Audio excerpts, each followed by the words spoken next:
Hello বন্ধুরা, সবাইকে স্বাগত আমার চ্যানেলে। আজকে গিয়েছিলাম দিদি নাম্বার ওয়ানের অডিশন দিতে। না অন্য কোথাও নয়, আমার গ্রাম একদম পাত্রসাহেরেই হচ্ছিল অডিশনটি। পাত্রসাহের বাস স্ট্যান্ড যামিনী সদনে ছিল দিদি নাম্বার ওয়ান এবং জি বাংলা রান্নাঘরের অডিশন। দেখতেই পাচ্ছ কি মারাত্মক লম্বা বড় লাইন।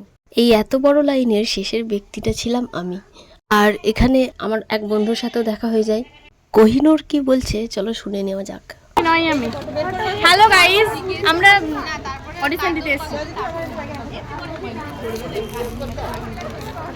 একটা গাল দিব তো চ্যানেল। এই অডিশনটি শুধু প্রাপ্তবয়স্কদের জন্য ছিল না, 5 বছরের ঊর্ধ্বে যে কেউ এই অডিশন দিতে পারে। এই যে লাইনটি শেষ হচ্ছে ওই শেষ মাথায় এরকমই একটা লাইন রাস্তার ওই পিঠেও আছে।